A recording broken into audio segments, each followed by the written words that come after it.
Today we built these ultimate survival food kits that are great for bugging out or bugging in. Today we're going to open the lid, let you see what we did.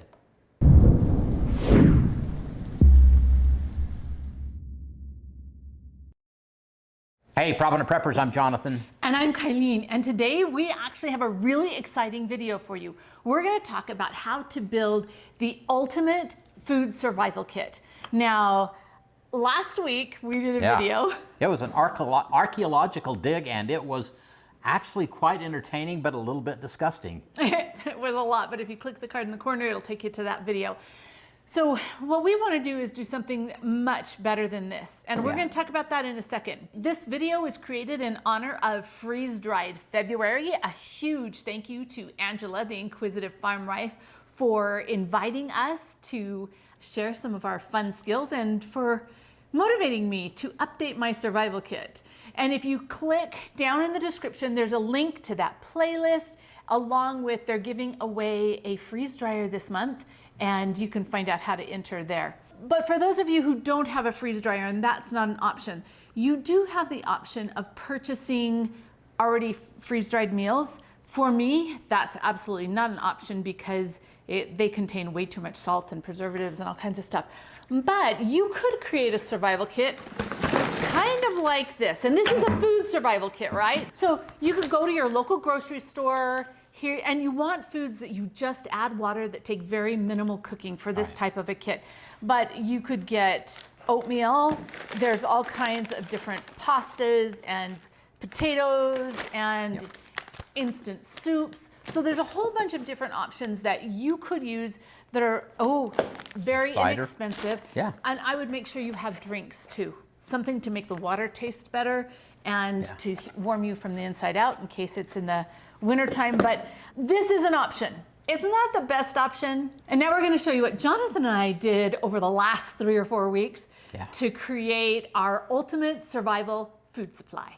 So Jonathan and I have had years of experience with building all kinds of different survival food supplies.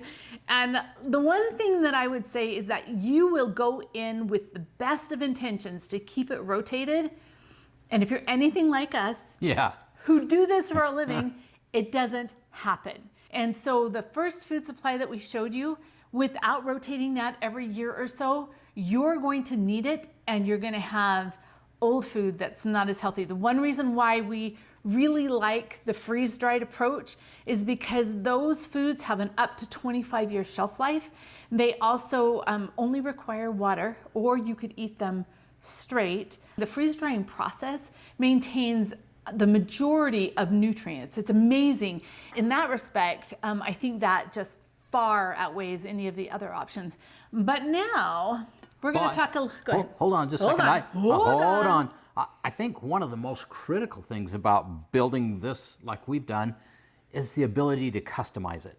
Oh, you'll see that a lot in a minute. We don't use any of the preservatives or any of the garbage. That might be a little bit of a lie. As I customized mine, there is something like that in here. I knew this was going to happen. I know, you did. I knew this was going to happen. So other than that, everything is really healthy. Yeah, and that to me is the biggest beauty, is everybody's different and everybody needs different things, and the ability to customize this to make it what you want and what you need is so important to me. And so this is just food. We'll need this food and we'll need water. If you're doing a freeze-dried kit, you need water. And so we've got some basic supplies that are in the food kit that are really important. And because we need water, one of those is a good water filter. Well, okay, so the water filter has 2 respects. You can boil water and you can make it safe from biological contaminants, but you can't filter out chemical contaminants. So like if you were having to use flood water, there's going to be all kinds of things like pesticides and fuel and all kinds of stuff that you want to filter out. And so make sure you've got a really good filter. And we do have bottled water by where this is. That's just a grab and go, ready to go thing. Talking about boiling the water, we do need to be able to do that. Right. And we do have a little stove here. This is just a little put together stove, and it works really, really well. It's very nice. We have fire starter, we have matches, we have candles. And so some of these basic supplies that we might run into might really come in handy. They're here, as well as this mess kit. And this mess kit gives us the ability to have a little frying pan, a larger pan, individual cups and utensils and everything that you need so that you can make the adventure more fun. Yeah. Now, when we bought these, there were a couple things. We bought stainless steel. I don't care anything about this brand, right? Find a brand that you like. This is actually for 3 people.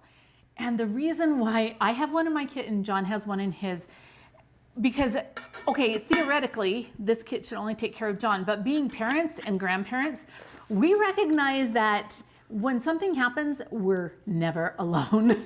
And so we need to make sure we have the resources to take care of other people too. Right. And so that's why it's a little bit bigger kit. We can cook our food. This enables us to use either the safe heat, which we've got these bottles of safe or these cans of safe heat in here, which is a fantastic way to cook your food.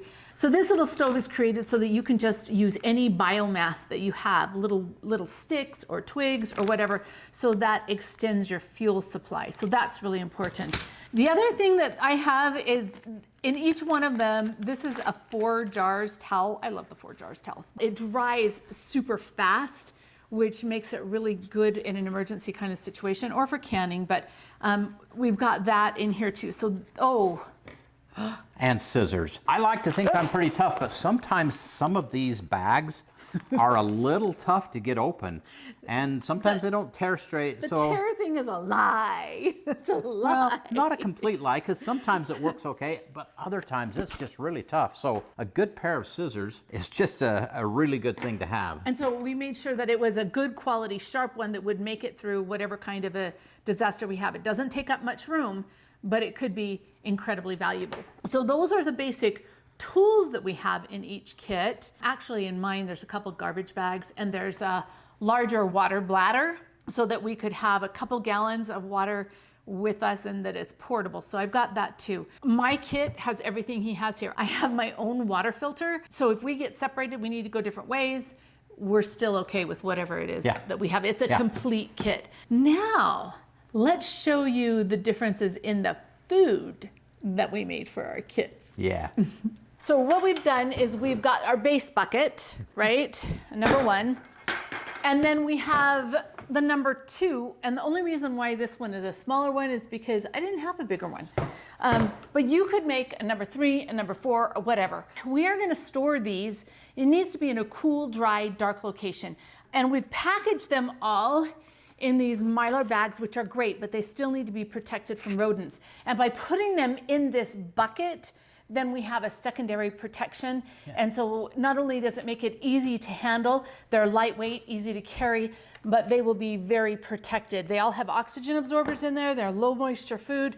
So we would expect a shelf life of up to 25 years. But quite frankly, I think we should use them within 10 years. I think that ensures that they will be a good fresh quality. And one of the things that we should point out is these are actually very tasty. Unlike some of the freeze-dried fruit I've had backpacking, these are extremely tasty. So it's not going to hurt my feelings to break them open and replace them, because I already did that once on the fried rice with shrimp, and oh, it was good. So we want to make sure that we are rotating through these. And so think about the practical applications. Yeah, we're kind of preparing for it in case we have some kind of an emergency, but you could also just take these camping or hiking and use them and replace them all. And then you've got these great foods. Now, Jonathan and I eat very differently. Yes, we do. So would you like to tell them how you're eating? Sure. This is in a clear cover so that you can see it, but normally for long-term storage, we would use the Complete Mylar. The Complete Mylar fruit cocktail. I love fruit cocktail since I was a little tiny kid. I've loved fruit cocktail.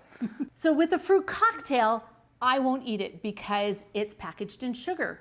And I don't do sugar except for chocolate, so I'm a total hypocrite. But so with the fruit cocktail, it was only light syrup, but we still, before we freeze dried it, we rinsed it because all that, the sugar on it will make all these little bubbles. And so you have a much better end product if you rinse it first. The other thing that we did was we cut all of the grapes in half so that we made sure that they freeze dried all the way through. And like John Good said, point. he loves this. And so that is his snack. And he has a whole bunch of those freeze dried. And that's just fine. So, but for me, for my snack, I tend to much prefer something that has protein in it. So what I did is I have several different kinds of cheese. I've got marble cheese and jack cheese and Havarti cheese. And they're either in little strips or they're in little cubes. They're very easy to snack on. I don't have to rehydrate them. I could, but they're super tasty, just like they are. And that is a good snack for me. And let me also mention here that most of these foods I would just eat dry. A lot of times I prefer them to be hydrated, but you know, if I had to, I can just open that up and start eating, and it's very good. Yeah. The other thing is John doesn't do dairy at all. And I have a sensitivity to some of his foods like shrimp. And so never the two shall meet. We keep them separate. So you'll notice there's dairy in a lot of mine. Just kind of. And none in his. So that's another reason why we have to be really careful what we are putting in. So what else do you have? I mentioned this one, the fried rice with vegetables and shrimp. This is a good, well-rounded meal. When we did this, Mama does hers like kind of segregated into breakfast, lunch, dinner, and snacks. To me, whatever I want to eat at the moment, that's what I'm going to eat. If it's oatmeal for dinner or fried rice for breakfast, I just have all this stuff, and as I'm going through, I'll just say, oh, that sounds really good, and I'll rip it open, and away we go. And his is different. Like in this fried rice, he puts frozen veggies and then the shrimp, and it's got a lot of rice in it. When I have something like this orange chicken, you'll notice that I have brown rice, not white rice. It's a very small amount of rice. It's a huge amount of vegetables, and it's got the rotisserie chicken in it, right? It's not like it's a fried chicken with the homemade sauce. So it's totally clean, and that's the way that I do it. Like I said, that's the beauty of all this, is you can customize this to be whatever works for you. So this one's apple cinnamon oatmeal. So it turned out really fun. I hadn't done this before, and oatmeal bars would be really easy to make. But when I made this huge pot of oatmeal, it is very heavy on the apples, and it has almond milk in it because he doesn't do regular milk, but the almond milk kind of, and it was homemade almond milk, but it kind of makes it a little bit creamier. The other thing is I put flax seeds and chia seeds in it when we cooked it. She's trying to keep me healthy. So, it had bananas in it too. It has this beautiful diversity of nutrients. There's this variety, and it tastes absolutely delicious. We crunched up some and kind of made it into a powder, and that you would want to add the water to eat it that way. But when I saw how nice it turned out, I left a lot in the chunks because they seriously would just make a really good snack food. Very healthy, but you've got to make sure you're drinking water with it, right? If you're snacking on that, you're going to dry out really fast, so you need to make sure you've got water. And then we have this, of course, this is one of my favorites, rice and beans with pico and guac. Just an amazing meal. And I should point out that some of these are big enough that, you know, I'm going to eat it for a meal, and I'm going to eat it a couple hours later. I don't want it to sit too long because we don't want food to go bad. But these are big. There's a lot of food in these that I can kind of eat for 2 little snacks, or a meal and a little snack in a little bit. So now these are patterned after the protein bowl. If you've heard of a protein bowl, you usually have a base, right? Like the rice, and then you've got beans. I have 2 different kinds that I made for myself because remember, I'm only using brown rice and I don't use very much. John loves lots of beans. I'm not such a fan with beans, so I just have a little bit in mine. But then I have, one of them has taco meat that I put a lot of lentils in it, and the flavor is amazing. And I freeze-dried shredded cabbage and sour cream and cheese and guacamole. So it's just this amazing bowl. But then on the other hand, I actually did a chicken enchilada one that was very similar. And in that one, I had made this amazing chicken that was smothered in this green enchilada sauce. And I did the same thing. I layered it. So now all I have to do is I have to remove the oxygen absorbers first. You gotta make sure those are out before you dump the boiling water in it. And then you can just add the boiling water, and then you're gonna close it again. Hopefully you can zip it closed. If not, some way you need to make sure that it's closed. If you wrap a towel around that or something so that you retain that heat, It'll let it stay warm a little bit longer. And depending on what the ingredients are and the size of the ingredients that you put there, it may take longer to rehydrate. None of ours do we have an exact amount. It's all kind of what we kind of think. We've been doing freeze-dried stuff for a while. Yeah. And so some of it might have a little bit more water than you'd like, and some might have a little bit less. But overall, I thought that the protein bowls were really good because tortillas and chips aren't good for freeze drying. So in that one bag, you've got this amazing meal that can sit there for 20 years just waiting for whenever you need it, and it's all ready to go. Sounds like a wonderful symphony. No, that would be my chocolate bar. My chocolate bar. Oh, that's right. I shouldn't have mentioned symphony. This is the symphony. No. This is it. Shouldn't have mentioned that. Okay. And my last entree here is lasagna. So we made these awesome lasagnas. Her sauce is like the best I've ever had anywhere. So good.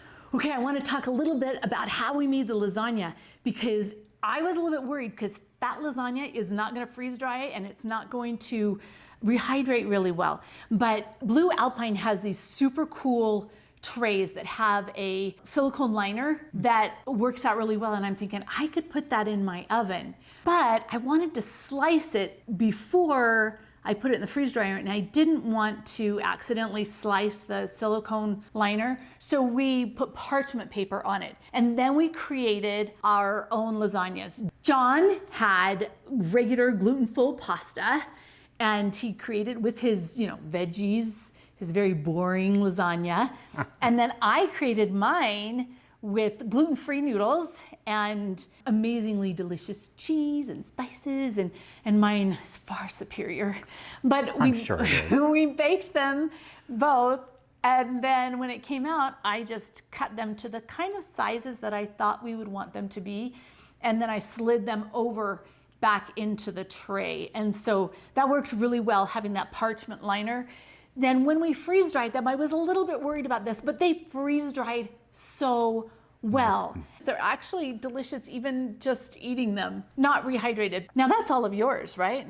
Yeah, except I just wanted to mention, I do have these smoothies, and these are kind of geared for me because they don't have the dairy in them, but they have lots of nutrients in here, including things like chia seeds and kale and pineapple and berries, all kinds of things, partly for the flavor, but also partly to just add massive amounts of nutrition to keep us healthy. Yeah, it was really important to me that I had things that had lots of greens in it. And one of my smoothies has avocado and yogurt. One of them has chocolate, surprise, surprise, and lentils.